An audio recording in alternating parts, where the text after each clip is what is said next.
Hi,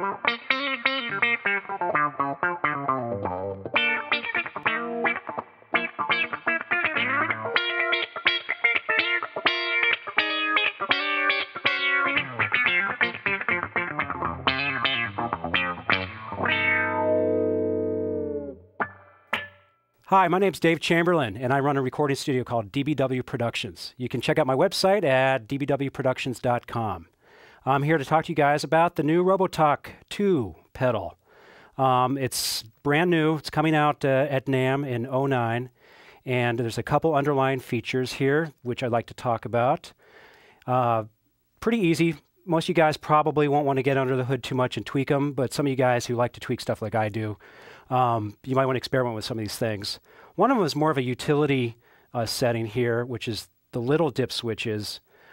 These guys basically, right now the way they're set for a typical output guitar. So if my guitar has single coils on them, they're a little high output single coils, but typical single coils, Les Paul pickups, etc.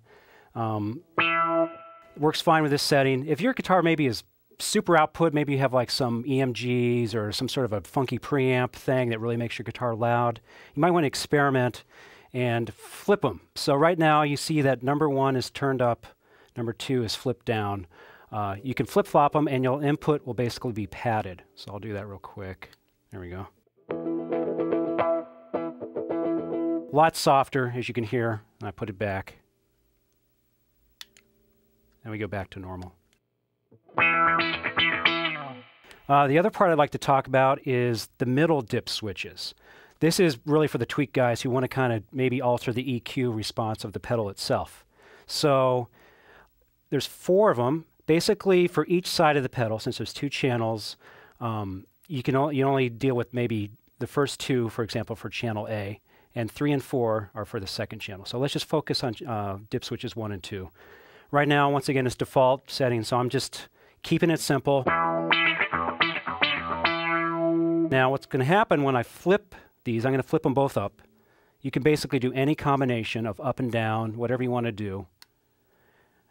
Just by doing this, I create a little bit more of a bass response out of it.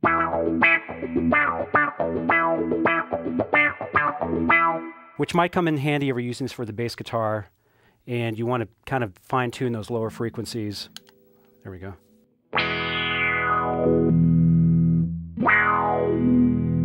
You can hear it as the pedal decays. You can kind of hear that bass sort of ramp up a little bit in this position. In fact, I won't hit it hard. Big difference. Since this pedal is touch sensitive, as you notice when I dig in, it activates the pedal. So I think what I'm changing here is the starting frequency. Okay, once again, down, and I flip them up. That's a big change. And that might sound very cool in the bass. So far, I've used this thing on my guitar, on bass, on some keyboard stuff. I've even sort of played around with it on some vocal tracks, and it just does a really great job. It's really super clean sounding, great for recording.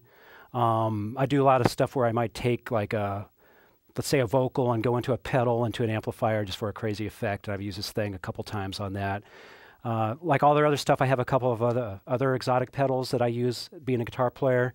It's very clean. You don't hear any noise from the pedal itself.